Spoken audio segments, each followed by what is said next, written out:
Hey guys, this is Sonu Alawat लेकर आ चुका हूं आपके लिए एक जबरदस्त गवर्नमेंट जॉब अपडेट जो कि डायरेक्टली निकल के आ रहा है यूपीएससी सीडीएस रिक्रूटमेंट 2022 की तरफ से। यानी कि फ्रेंड्स, एक साल में 2 बार यूपीएससी के through CDS combined defence services की ये वैकेंसी निकलती है।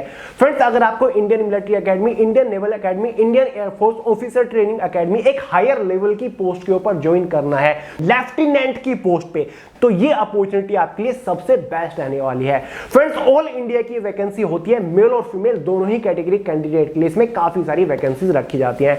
तो आगे इस वीडियो में आपको इस वैकेंसी के रिगार्डिंग कंप्लीट डिटेल्स प्रोवाइड करने वाला हूं। इसका कंप्लीट सिलेक्शन प्रोसीजर डिटेल से आपको समझाऊंगा। एलिजिबिलिटी क्राइटेरिया के बारे में बात करेंगे, एज लिमिट क्या मांगी हुई है, एजुकेशन क्वालिफिकेशन क्या रखी गई है, साथ ही एग्जाम पैटर्न आपको समझाऊंगा, एग्जाम सिलेबस आपको पीडीएफ फॉर्म में प्रोवाइड करूंगा, साथ ही सिलेक्शन होने के बाद आपको इनिशियल इन हैंड सैलरी कितनी मिलेगी, एग्जाम सेंटर्स के बारे में बात करेंगे, जॉब लोकेशन क्या रहेगी, जॉब प्रोफाइल इसमें क्या होती है, साथ ही ट्रेनिंग पीरियड कितना होता है, प्रमोशंस के बारे में आपको डिटेल्स देने वाला हूं। तो फ्रेंड्स, अगर आप इस वैकेंसी को लेकर इंटरेस्टेड हैं और वीडियो देखने के बाद इस वैकेंसी के लिए खुद को आप एलिजिबल पाते हैं तो फॉर्म जरूर अप्लाई करिएगा। तो चलिए फटाफट वीडियो शुरू कर लेते हैं।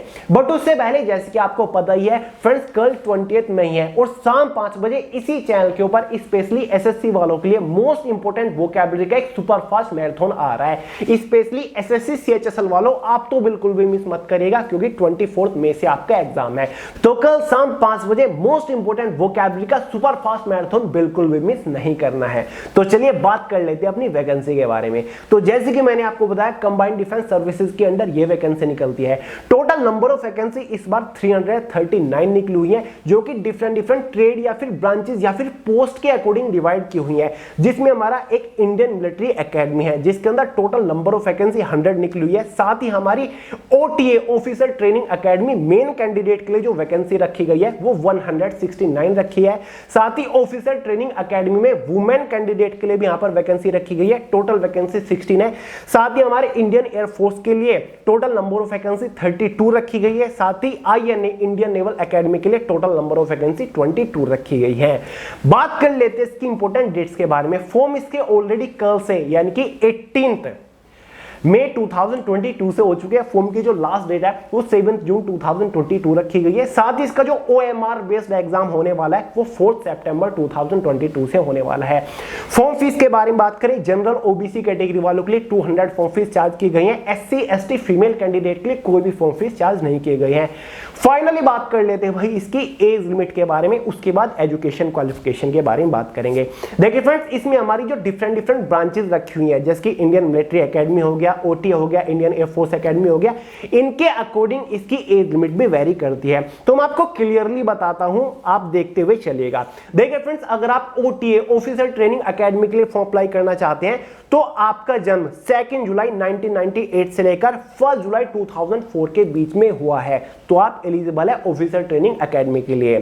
साथ ही जो हमारी इंडियन मिलिट्री एकेडमी और इंडियन नेवल एकेडमी है उसके लिए अगर आपका जन्म 2 जुलाई 1999 से लेकर 1 जुलाई 2004 के बीच में हुआ है तो आप इंडियन मिलिट्री एकेडमी और इंडियन नेवल एकेडमी के लिए एलिजिबल है।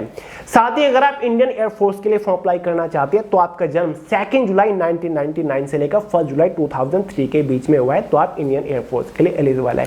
देखिए फ्रेंड्स, यहां पर ऐसा नहीं है कि अलग अलग ब्रांच के लिए आपको अलग अलग फॉर्म अप्लाई करना पड़ेगा। फॉर्म अप्लाई करते टाइम आपको प्रेफरेंस भरनी होती है कि मैं फर्स्ट प्रेफरेंस अपनी ओटीए ऑफिसर ट्रेनिंग एकेडमी को दे रहा हूं, सेकंड प्रेफरेंस मैं आपको इंडियन मिलिट्री एकेडमी को दे रहा हूं, थर्ड प्रेफरेंस इंडियन एयरफोर्स को दे रहा हूं। इस तरीके से आपको देनी है। तो जिन जिन ब्रांच के लिए आप एलिजिबल पाओगे उन्हीं को आप पोस्ट प्रेफरेंस दे सकते हो, ठीक है। यानी कि अगर आपकी फाइनल जो कट ऑफ बनेगी, आपके मार्क्स उससे ज्यादा है तो आपके पास चॉइस रहेगी कि आप अपनी मनपसंद ब्रांच को चुन सको।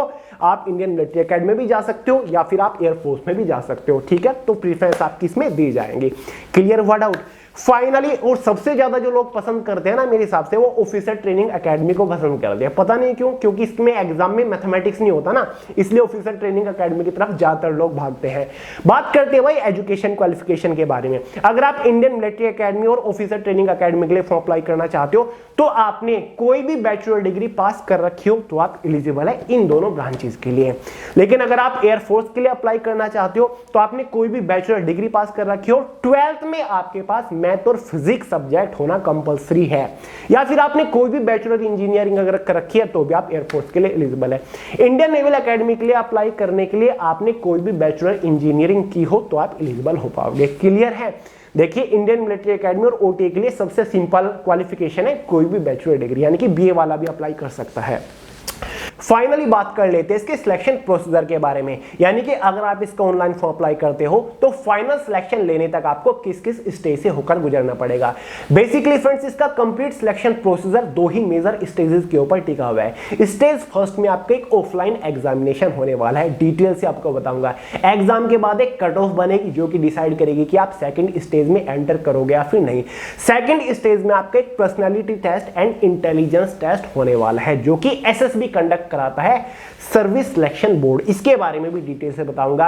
ऑब्वियसली अगर आप पर्सनालिटी टेस्ट क्वालिफाई कर लेते हो उसके बाद आपकी ट्रेनिंग होगी, मतलब आपका फाइनल सिलेक्शन हो ही जाएगा। तो चलिए डिटेल से बात करते हैं।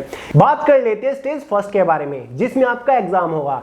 देखिए फ्रेंड्स, सभी ब्रांचेस के लिए एग्जाम सिलेबस एकदम सेम होगा और सभी ब्रांचेस के लिए एग्जाम भी बिल्कुल सिमिलर होगा। एक ही एग्जाम होने वाला है, ठीक है? अलग अलग ब्रांच के लिए अलग अलग एग्जाम नहीं होने वाला है।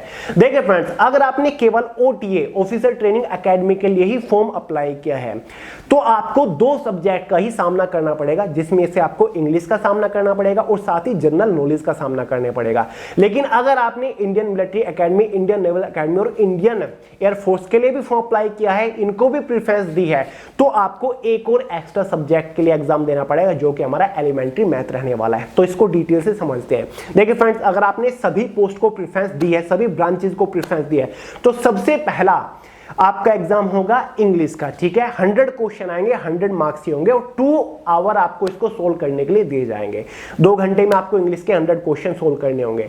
इसको खत्म करने के बाद 1 घंटे का गैप आपको मिलेगा, इंटरवल होता है। उसके बाद दूसरा आपका सब्जेक्ट होता है जिसमें जनरल नॉलेज होता है। 100 क्वेश्चन होंगे, 100 मार्क्स के अंदर ही होंगे, 2 आवर इसके लिए आपको दिया जाएगा।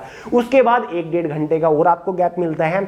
अगर आपने ओटीए की पोस्ट के लिए फॉर्म अप्लाई किया है तो केवल आपके यही 2 एग्जाम होंगे, पेपर 2 ही आपके होंगे, फिर आपको घर चले जाना है। लेकिन अगर आपने Indian military academy, Indian air force को भी प्रेफरेंस दिया तो आपको तीसरा पेपर मतलब कि एलिमेंट्री मैथ भी देना होगा, जहां पर आपको 100 क्वेश्चन 100 मार्क्स का होगा। 2 आवर आपको और बैठना पड़ेगा एग्जाम में, ठीक है? तो ये टोटल आपका एग्जाम हो जाता है एक तरीके से ओटीए के लिए तो 200 मार्क्स का हो जाता है, और अगर बाकी अदर पोस्ट हैं, अदर रैंक्स हैं, वो 300 मार्क्स का हो जाता है, ठीक है? तो फाइनल कट ऑफ भी आपकी इसी के बेसिस पर बनेगी। एग्जाम में 0.33 मार्क्स की मतलब 1/3 की नेगेटिव मार्किंग का भी सामना आपको करना पड़ेगा।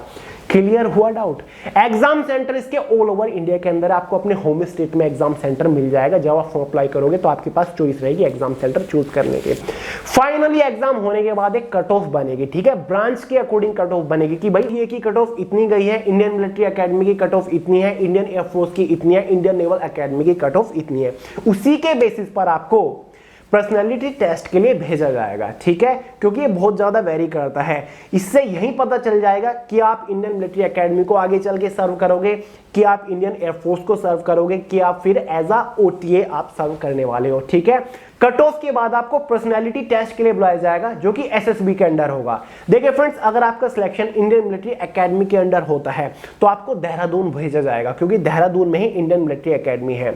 अगर आपका सिलेक्शन इंडियन नेवल एकेडमी के अंडर होता है तो आपको केरला भेजा जाएगा। अगर आपका सिलेक्शन ऑफिसर ट्रेनिंग एकेडमी के अंडर होता है तो आपको चेन्नई भेजा जाएगा। अगर आपका सिलेक्शन इंडियन एयरफोर्स एकेडमी के अंडर होता है तो आपको हैदराबाद भेजा जाएगा। तो ये आपकी 4 जगह हो जाती है। क्लियर है? मजा आ जाएगा। 4 दिन का एसएसबी बिंदास इंटरव्यू होने वाला है। इसको personality test and intelligence test बोला जाता है। यहाँ पर आपका आईक्यू लेवल, इंटेलिजेंस, पर्सनालिटी सब कुछ एक तरफा टेस्ट की जाती है। मैंने एसएसबी का 2 बार इंटरव्यू दिया है अपनी लाइफ में, एनडीए के थ्रू सिलेक्शन लिया था, ठीक है?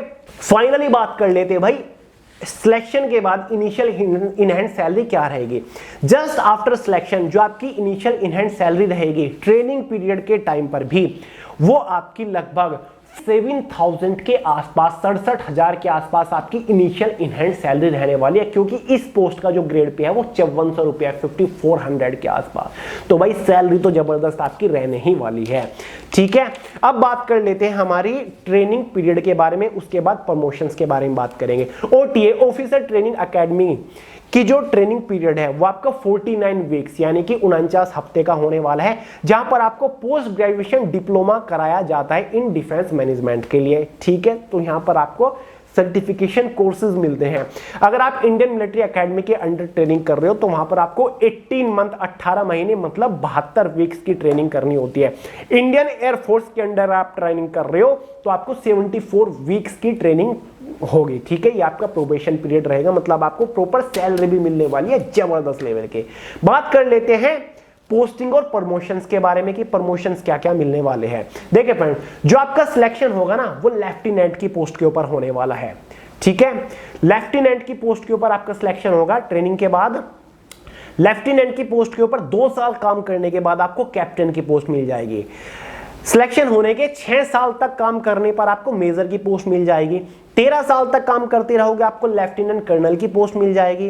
15 साल तक काम करते रहोगे तो आपको कॉलोनल की पोस्ट मिल जाएगी। 23 साल तक ब्रिगेडियर की पोस्ट, 25 साल बाद मेजर जनरल की पोस्ट, 28 साल बाद लेफ्टिनेंट जनरल की पोस्ट, उसके बाद जनरल की पोस्ट मिल जाएगी। तो यार रैंकिंग भी ऑलरेडी यहाँ पर डिसाइडेड है कि आपकी पोस्टिंग कहाँ पर होगी। ऑल ओवर इंडिया की वैकेंसी तो ऑल ओवर इंडिया में ही आपकी पोस्टिंग हो सकती है, कहीं पर भी। क्लियर है? तो भाई ये हमारा बिंदास रिक्रूटमेंट फिलहाल निकला हुआ है यूपीएससी के through. CDS combined defence services को बोलते हैं। अगर आप लेफ्टिनेंट की पोस्ट के ऊपर पहुंचना चाहते हो तो ये आपके लिए ग्रेट ग्रैंड अपॉर्चुनिटी है। अगर कोई डाउट रह गया हो तो कमेंट करके पूछ लीजिएगा, आंसर करने की कोशिश करूंगा। इंस्टाग्राम के ऊपर फॉलो कर लीजिएगा, सोनू एलाउट के नाम से मिल जाऊंगा। अगर आपने वे टू सक्सेस की सामान्य अध्ययन की ये बुक परचेज नहीं की, लिंक डिस्क्रिप्शन बॉक्स में फटाफट परचेज करके धुआंधार प्रिपरेशन कर दीजिए।